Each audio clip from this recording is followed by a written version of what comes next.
शान्ताकारं भुजङ्गशयनं पद्मनाभं सुरेशं विश्वाधारं गगनसदृशं मेघवर्णं शुभांगं लक्ष्मीकान्तं कमलनयनं योगिर्भिध्यानगम्यं वन्दे विष्णुं भवभयहरं सर्वलोकैकनाथम।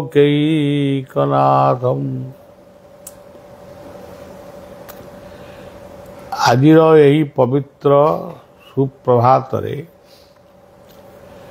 अगणित श्रोता भक्त मानू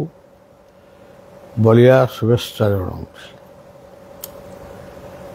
काली विलंबित प्रहर रे रातिर विलंबित रात्रि रे काली मुझे वास्तववाद उपरे किछि कहिथिली।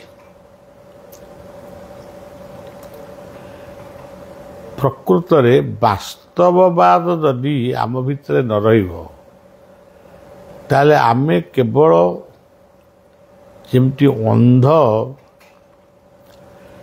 हाथे बाड़ी थाए ताकू गोटे गोहिरी दी पाखरे घर गोटे मझे गोटे बाट आम छाड़ीदेवा से जे माने सुरुखुर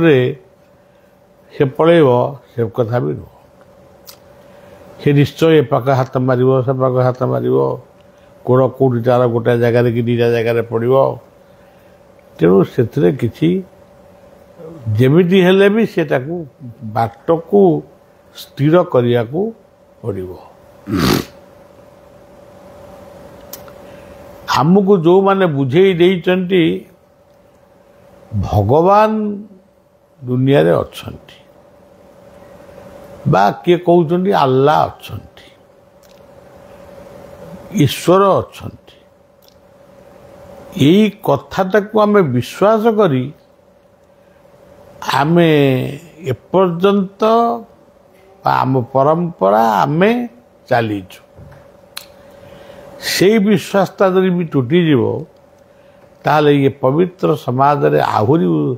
विशृंखला बढ़ीजीव। तो जो माने आमको देखई नाहांती किंतु शिखेइचंती ये दुनिया रे सत्य ही भगवान गॉड इज द ट्रूथ। जदि कोटि कोटि की आज पचरा जीव योगी ऋषि मुनि माने जो माने तपस्या करुचंती तांकु जदि पचरा जीव आपण भगवान को देखिलेनि कि से तार उत्तर ठीक भाव दे पारिबेनी। किए कहब हाँ मु स्वप्न देखिली किए कहब हाँ एमती गोटे मो आगे किए ठिया होगला मु देखिली ये गोलिया घंटा भाव कथा जीव। तेबे ईश्वरंकर स्वरूप होउची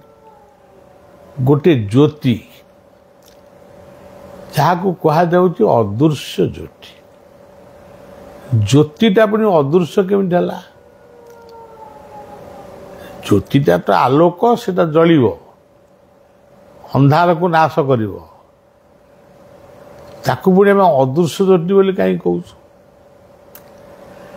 तामाने सी ज्योति गोटे एभली अवस्था रे अछंती से थिले मध्य आमर आखि तांकु देखिबा पई सामर्थ्य ही पारु नांती। तामाने आपण माने गोटे साधारण कथा देखिथिबे जोटी नियाटा बहुत जोर रे जळुथिबो सेठी आपण सीधासख भाव से निया को अनै पारिबेनी। आखिरे धुआ पशिଯିव नियार कष्टटा आखि भीतर को आसीजिव। तेणु से एमिटी अवस्था रे अछंती जे आमे तांको ठीक भाव देखि पारु। देखि न पारिबा फल रे माने कौन असुविधा समाज रे हला? असुविधा हला विभिन्न प्रकार जुक्ति सृष्टि गला किए कहला एमिटी किए कहला से ए बाटे चल किए कहला सेमिटी से बाटे चल आज पर्यंत पृथ्वी केवल यही कथा भितर प्रवचन कथा भितर आज भी मनीष रही धरतु आम रामंकर कथा शुणिलु सी कथा जदि आम गोटे कथा शुणु ताहले आमर गोटे भक्ति आसु न आसु आम गोटे राम को सिद्धांत करनियंतु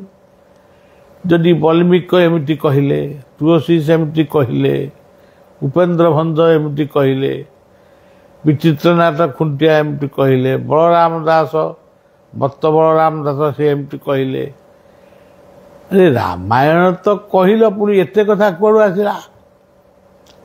एत कथा सृष्टि कला कहीं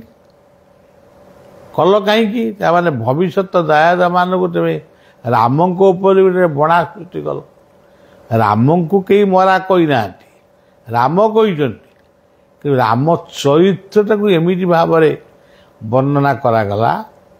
जे कौटा ठीक कौटा भूल ता आम सिद्धांत कहीपर केवल राम ही सत्य ये कथा ही हमको मानवा को पड़ो सेमती आप भागवत देखु महाभारत देखु सबू कथार गोटे गोटे पेंच पड़े तेणु वास्तववाद को आपण ग्रहण कर मन करा जाऊ आपण माने डंगारे बसी नई पारी होते नाउरियाटी डंगा ठीक भाव में बोही पारानी से पानी भितर कात पड़गला कात पछे पछे से भी पड़गला आपण मैंने कौन करेंगे आप कात मारी आसे को नई की नहीं कात आप उद्धार करें नुह तारी भितर जड़े लोक साहस बांधी से बरং अल्प अल्प कात मारा जानी था से डेला कातु को आउ कैवर्तन को धरिकी डंगा को आनिला तापर आम मन भीतर साहस आसला ताहले आम से कौन कहूँ भगवान मंगलमय आमको रक्षा करदे भगवान कहा माध्यम रक्षा कले सी कथाटा को आम आउपर किसी गुरुत्व देलुनी गोटे साधारण प्रशंसा पत्र देदेलु हाँ आउ तुम रक्षा पाइल किंतु आमर निर्दिष्ट है भगवान रक्षा करते सेमती आम धनी हेलु कि दरिद्र हेलु गुंडा हेलु कि मद्यप हेलु कि जहाँ भी आम हेलु कहाँपाई हेलु यहीटा हूँ वास्तववाद कहाँपाई हेलु जन कह मु पाठ पढ़ारू हेली पाठटा को पढ़ेला पुणी किए ना सीटा बापांकर कर्तव्य बापा माँ पढ़ेले तेरे बापा माँ कर्तव्य तुमको पाठ पढ़ेले से पैसा कौन आनले कर्म कले पैसा आनले तुम मिछ कही पैसा रोजगार भी कले तुम झाड़ बुहाई पैसा रोजगार कले बर्तमान तुम पाठ पढ़ल चाकरी कल सबकि कल तेरे तुम से वास्तववादता गला कुआड़े स्त्री टे पाइल स्त्री बापा माँ को बापा स्त्री बापा माँ को शाशु ससुर को बापा माँ बोली जी भक्ति कर पारुच तुम स्त्री तुम बापा माँ को सेतिकी भक्ति कर पारु नहीं तार से भल पाइबा आसु नहीं ता देखा देखी तमें मध्य से वास्तव कथा भितर अनेक भाव दूरे जाउछ काली टीवी रे गोटे दृश्य देखिली गोटे 70 वर्षर जने वृद्धा माँ ताको चाबी पकईकी रखी से खाइबाकू चित्कार करुच्ची ताकू केही फिटौनाहांती। कालीर कथा मु कहूची एभली गोटे उदाहरण मु दउची किंतु आपण माने आउरी अनेक उदाहरण जानिदिबे। जो माँ गर्भरू तुम जन्म हल मन कर जाऊ से माँ टी टिके कलुगुरी टिके दुष्टा कौन करा जीवो से दुष्टा कलुगुरीर माँ गर्भरू तुम आसीच से जो कलुगुरी स्वभाव तम पाई अनेक सांग सहित कली मध्य करिछि तम मलमूत्र से सफा करिछि हाथ धरी से बाट नहीं खाली माँ कहूनी बापा उभय कथा कहूँ माँ जी बापा सी दी जन को आमको समान देखा पड़ो। तेरे वास्तव बार्ता को आम माँ को औषध रही पारुनु किंतु गोटे देवी मंदिर रे जाई आमे भोग माने दउछु कौन कदली क्षीर छेना सेतिकी बेले जदि भावंत यही क्षीरु यही कदली यही छेनारू यही गुड़ू किछि नहीं आगे मो माँ को खुआईदेवी खुआईदेल देखा से जो आशीर्वाद आसो सेटा से मूर्ति पाखु आसबनी कि न आसिले कौन हम से मूर्ति भितर जो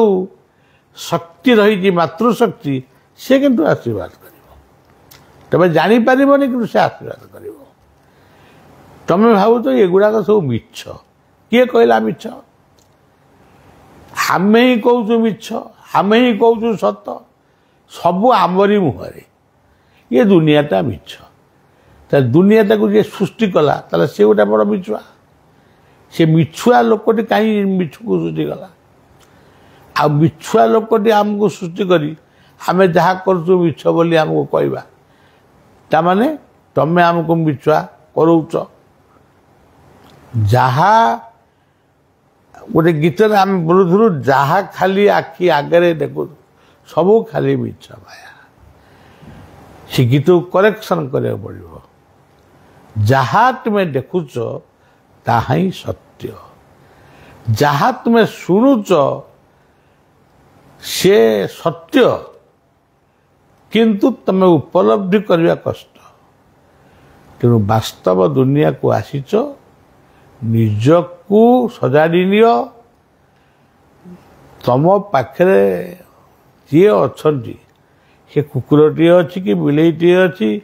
कि पड़ोशीटी अच्छी कि तुम बंधु बांधव अच्छा से मानक नहीं तुमको चलने को पड़ो एवं समस्ते समस्त प्रति तथा समय कर्तव्य करवा भल पाइबा ताठारु बड़ी आ वास्तवता दुनिया रे किछि नहीं से वास्तवता भितर तो भगवान अच्छा कहना आम आगुरी कहूँ भगवान सर्वव्यापक मु काली रात भी कही भगवान सर्वव्यापक आ सर्वव्यापक कौन ता भर ना सर्वव्यापक गोटे बल भाया ना सर्वव्यापक गोटे आउ किसी अन्य भाया से गोटे जगह घुरुच सर्वव्यापक सबू भीतर से अच्छा ताले तुम्हें जोटी जहाँ को सेवा करुच तांकरी सेवा करुच जहाँ को सेवा न करी उपेक्षा करुच तांको ही उपेक्षा करुच जहाँ को तुम्हें मर्डर करुच तमें से दुस्साहस तमें ही सृष्टि करुच मु अमुक लोक को मारिदेली गोटे बास्पट मारुच किंतु भगवान से जो भगवान बोली मु कहूँ किए आल्ला कहते किए गड कहूँ से जो अदृश्य शक्ति पाखे आम सबू हिसाब किताब तांकरी पाखे रोचे एवं से ठीक समय दंडित करेंगे मुक्ति देवे आज ये पवित्र कथा एवं पुणी से कथा 5टी गछ समस्ते लगातु आ बंचातु ये कही मो कथा।